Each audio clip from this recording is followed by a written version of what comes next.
Amigos y amigas, sean bienvenidos a este canal de YouTube del Ter de la Cruz. No se les olvide darle me gustas, su like aquí abajo, la campanita, píquenle, púchenle, vámonos. Últimas semanas es el tema de la Suprema Corte de Justicia de la Nación. El día de ayer en la Comisión Permanente en el Senado de la República, pues se escuchó muy fuerte este tema, pues el diputado Alejandro Robles durante su participación en el Pleno, así literalmente lo dijo: vamos a obrarizar el Poder Judicial. Obviamente las bancadas del Partido Acción Nacional, del Partido Revolucionario Institucional, se pronunciaron, específicamente en el Partido Acción Nacional. El coordinador de esta bancada, Julen Rementería, pues aseguró, y no voy a decir todas las palabras que dijo, pero prácticamente dijo que es una tontería. Por el Partido Revolucionario Institucional, sabemos que el próximo domingo pudiera haber una marcha para defender a la ministra presidenta Norma Piña, y en ese sentido me gustaría saber su opinión, señor presidente. Bueno, que pues es normal en una democracia que tengamos posturas distintas. Yo sostengo que el Poder Judicial está podrido, echado a perder. A lo mejor hay excepciones y son honrosas excepciones, pero es eso, la excepción, no la regla general, porque es un poder que desde hace muchos años está sometido al poder económico y al poder político. Ahora no.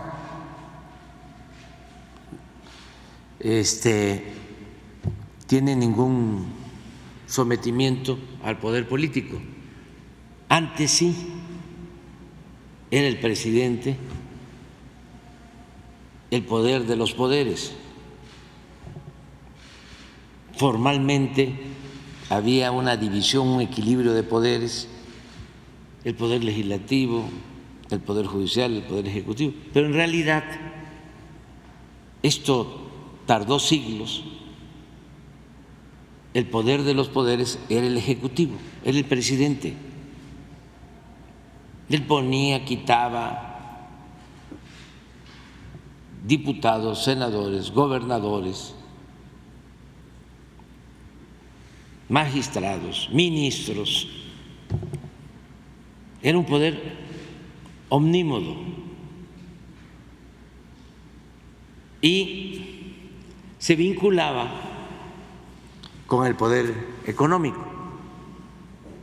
El poder económico y el poder político se alimentaban, se nutrían mutuamente.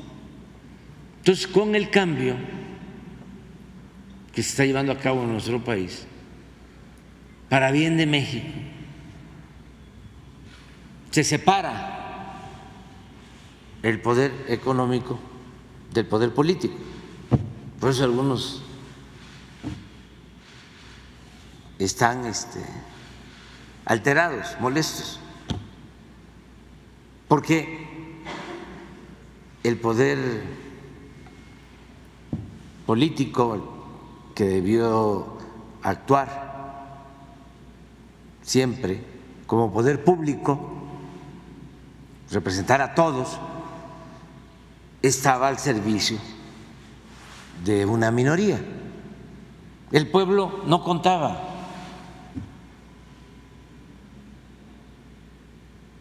Al pueblo se le utilizaba nada más para legitimar un régimen de corrupción y de injusticias y de privilegios. Por eso había elecciones. Están acostumbrados a vivir Pero no olvidemos cómo eran las elecciones. En un tiempo, pues que ganaba la presidencia obtenía el 90% de los votos. Cuando fue candidato a la presidencia el finado López Portillo, no hubo ni siquiera otro candidato. Y siempre, revisen la historia, era 80, 90%. Y todo era una formalidad porque la gente no votaba. Decían las elecciones, iban algunos a votar y todo lo demás lo hacían los de la mesa, los de las casillas, que recibían la papelería, por lo general eran los mismos, que ya sabían cómo hacer el trabajo y rayaban todas las boletas. Esperaban hasta las 12, 1 del día, y como no llegaba nadie, dice, pues ya hay que empezar a hacer el trabajo y a rayar boletas y a hacer los llamados paquetes electorales con las actas.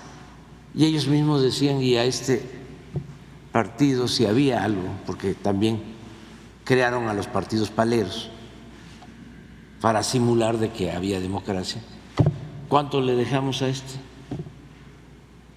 Pues ponle 10.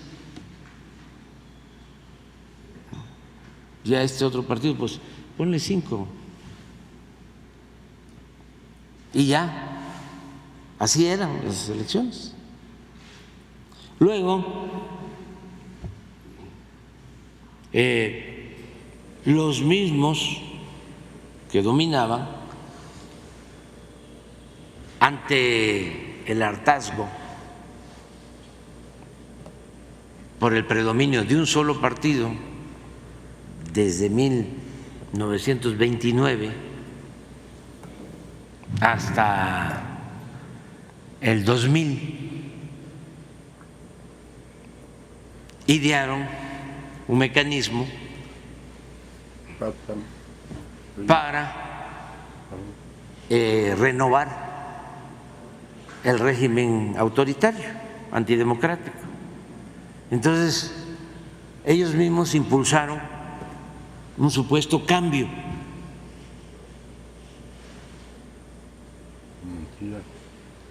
Es lo que se conoce como gatopardismo, que consiste en que las cosas en apariencia cambian para seguir igual.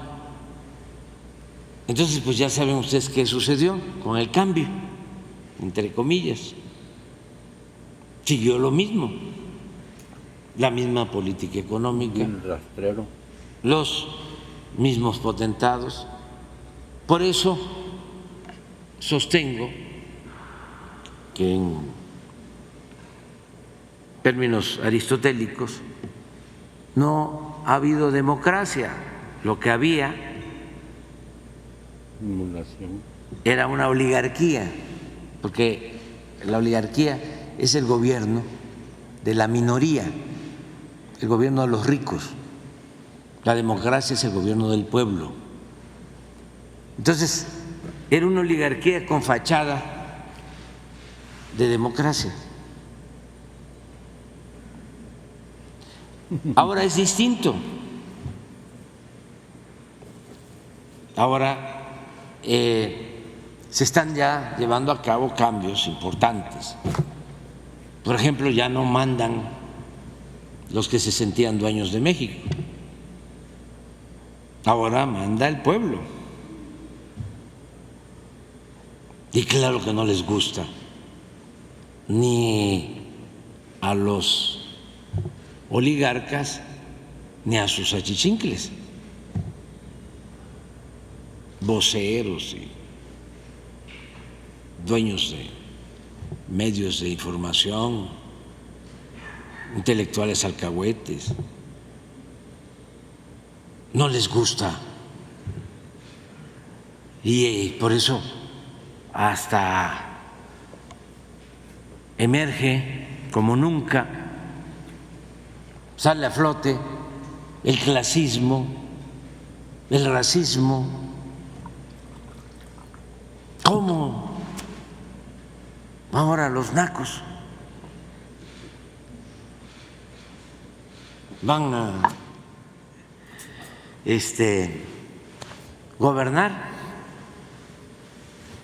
¿Y cómo los nacos son los predilectos? Si antes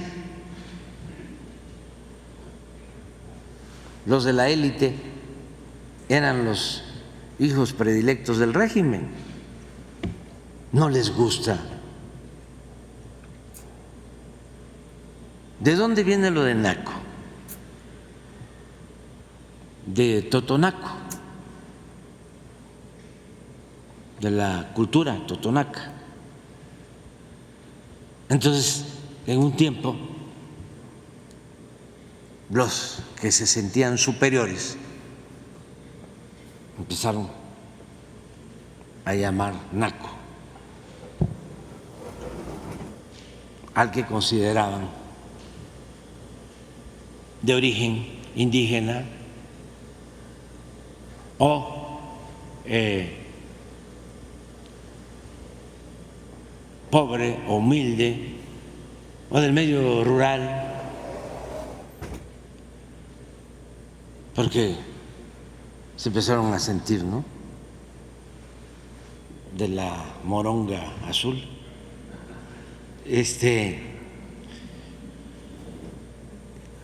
Pero eso, como se impuso durante mucho tiempo, bueno, eso viene desde que nos invadieron los europeos para robar, para llevarse el oro, para llevarse la plata, pues tenían que justificar el saqueo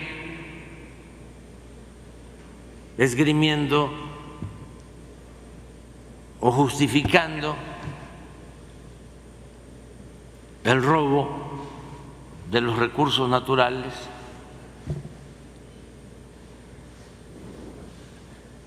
hablando de que vinieron a civilizarnos. Estamos viendo la pieza olmeca, que es de 400 años antes de Cristo.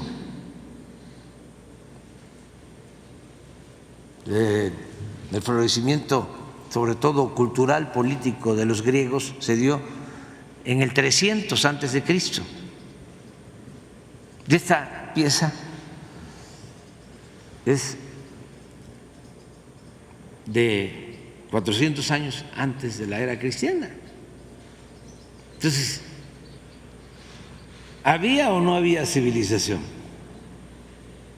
¿Vinieron a civilización? Claro que no. Lo que hicieron fue imponerse bárbaramente, reprimieron, exterminaron pueblos. Y si hablamos de civilización, ustedes saben que había más población en México antes de que llegaran los europeos que cuando obtuvimos nuestra independencia, 3 siglos después. Para 1821 la población de México era menos que en 1521, cuando la toma de Tenochtitlan. 300 años, 3 siglos. Entonces, si no creció la población, ¿dónde quedó la civilización? Si en 3 siglos, en vez de crecer la población, ya no hablemos de otras cosas, se redujo. ¿Y saben por qué? Entre otras cosas, porque trajeron la viruela. Y los civilizadores en 3 siglos no pudieron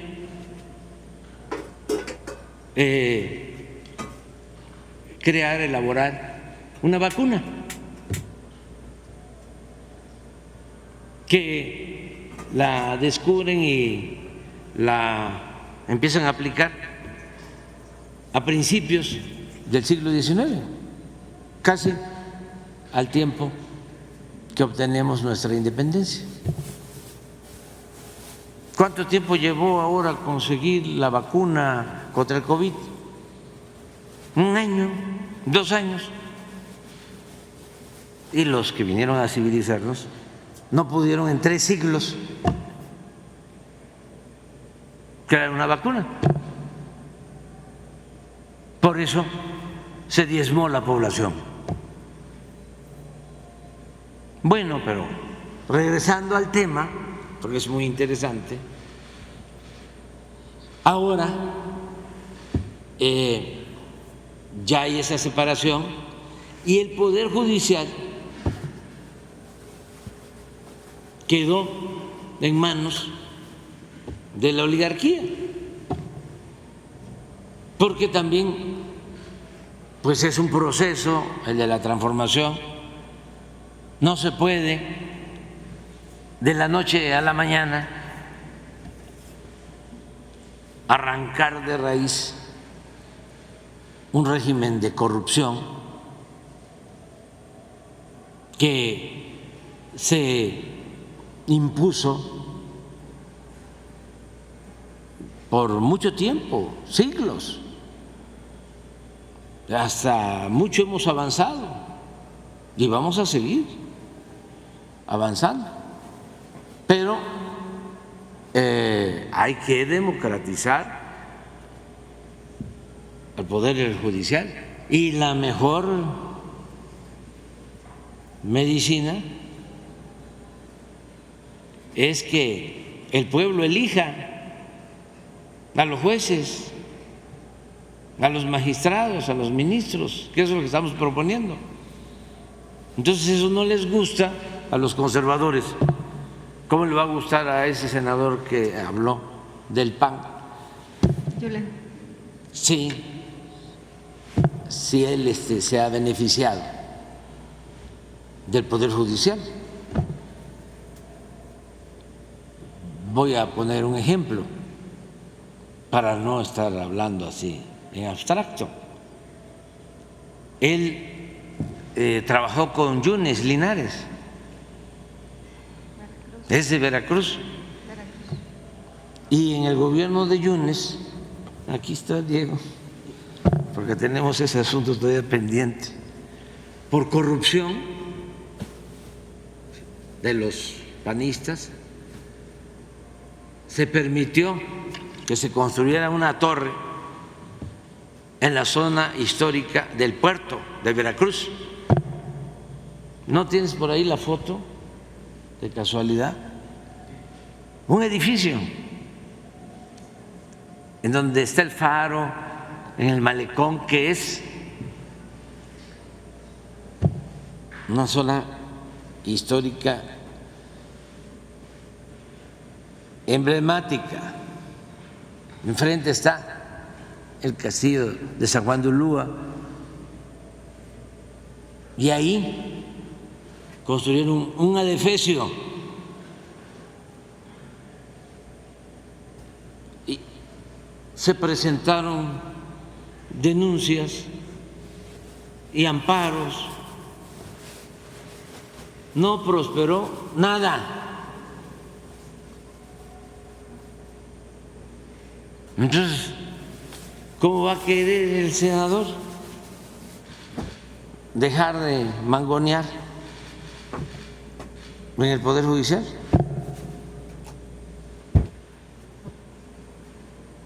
Pero no es para pelearnos. Qué bueno que se da este debate para que el pueblo sea el que decida. ¿Quieres que sigan los de arriba, la élite, nombrando a los ministros o los quieres elegir tú. ¿Y que eso es algo nunca visto en México? Pues no. En la época del presidente Juárez y del presidente Lerdo se elegían a los ministros y fue el periodo de mayor legalidad o de los periodos de mayor respeto a la Constitución, a las leyes y de impartición de justicia, cuando se elegían a los jueces, a los magistrados, a los ministros. Miren eso que pusieron. Este es el senador. Una defensa. Este es el faro histórico. Veracruz.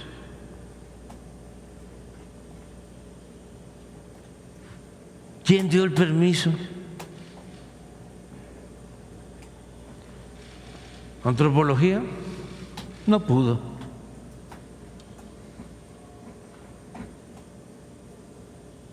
No pudo el gobierno del Estado, aunque se están interponiendo denuncias contra los jueces, porque hay incluso hasta conflicto de intereses en este caso.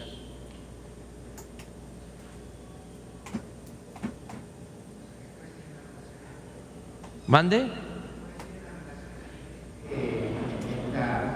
Sí, sí, fue un gobierno del PAN y los jueces al servicio de ese grupo al que pertenece este senador, que fue además también como información, ¿no?, para la gente, fue el que trajo a los de Vox. Vox es un grupo ultraderechista, ultraconservador, que actúa en España.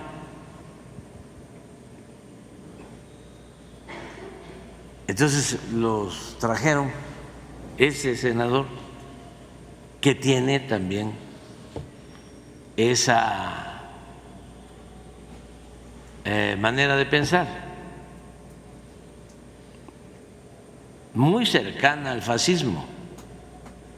Yo hace unos días hablaba de que afortunadamente aquí no floreció el pensamiento fascista, porque nuestro proceso histórico siempre ha sido popular, pero hay lugares en donde sí, el fascismo caló hondo y no se lo han podido quitar.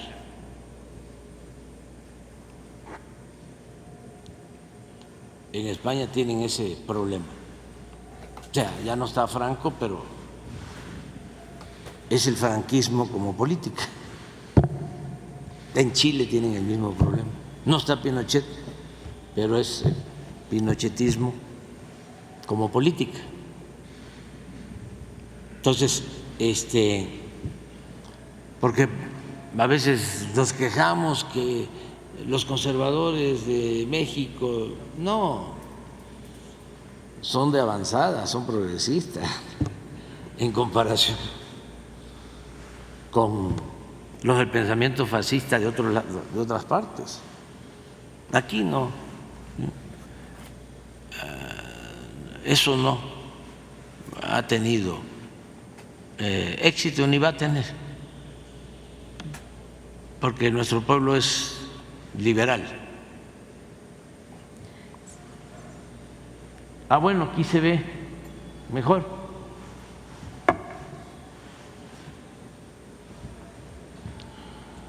Bueno, aquí está el puerto. Este es el antiguo ayuntamiento. Este es el hotel, ¿cómo se llama? El Emporio, ¿verdad? No es este, ¿verdad? Sí, este. Y este es, mire.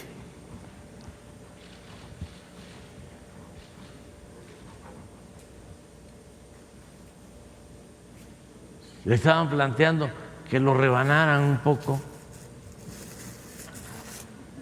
No, no. Ganaron todos los amparos. Ese es el Poder Judicial. Y qué bueno que todo esto se está ventilando, porque antes no había distinción. Todo era el gobierno para la gente, porque en realidad eso era.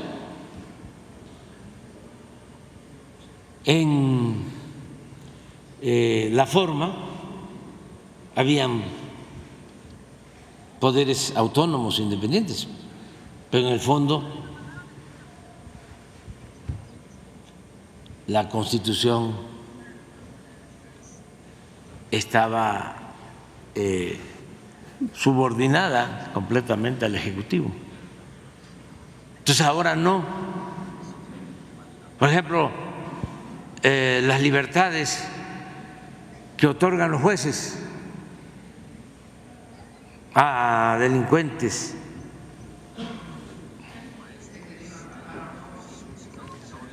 sí, este amparó, este juez tiene antecedentes, sí, sí, sí, sí, 2 jueces con conflictos de intereses, pero sale un violador, un narcotraficante, dice el gobierno, no, es un juez que pertenece al Poder Judicial. Y como ahora la presidenta del Poder del Poder Judicial, la presidenta de la Suprema Corte, lo primero que declaró fue: los jueces son autónomos. Entonces los empoderó.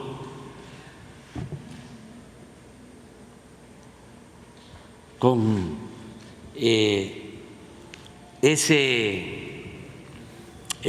argumento. Y sí, desde luego que un juez tiene que actuar con autonomía, pero con apego a la ley. Pero fue darles manga ancha. Que por cierto, hablando del Poder Judicial y de la Suprema Corte, no han dicho nada sobre la señora de García Luna. Sí, de García Luna.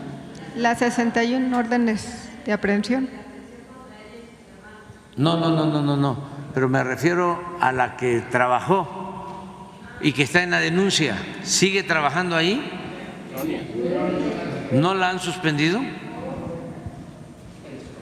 ¿Cuándo? Porque es conveniente que esté por los intereses de los no es bueno el ejemplo del PRIAN, que están dando. de los narcopan. Pero bueno, ya es otro. Sí, por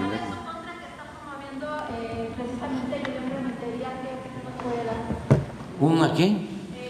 Una solicitud de destitución en su contra de usted, que está promoviendo ante la Suprema Corte. El del...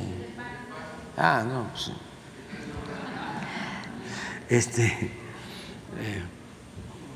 es como la declaración de no grato.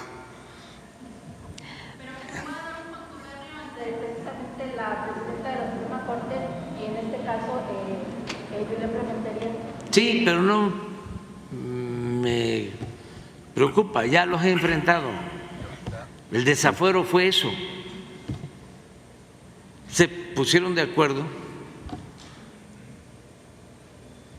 se amacollaron el PRI, el PAN, Fox y la Suprema Corte. Los enfrenté a todos ellos.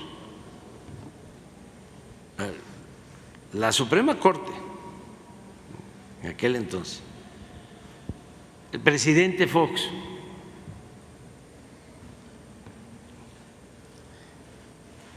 el PRI y el PAN.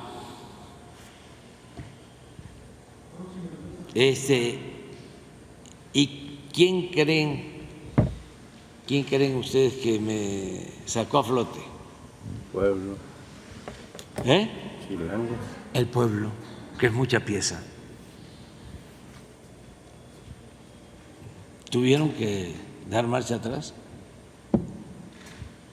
Cuando tuvieron que dar marcha atrás, la expresión de Chaufet, que era del PRI en ese entonces, bueno, sigue siendo del PRI, pero ya está retirado, ya habían llegado a un acuerdo con Fox. Y su expresión es muy peculiar. Dijo, se nos rajó Fox.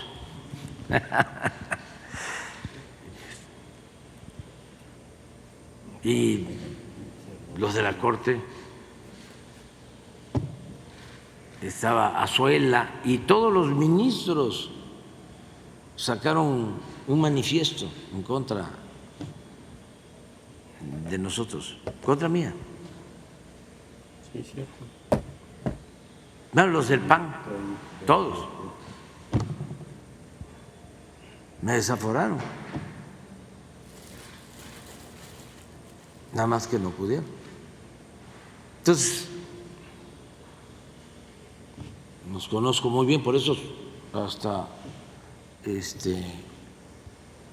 ahora que decidieron cómo van a, ya les voy a cobrar derechos de autor, porque me están plagiando. Ya estoy viendo que van a terminar haciendo encuestas, ¿verdad? Para allá van.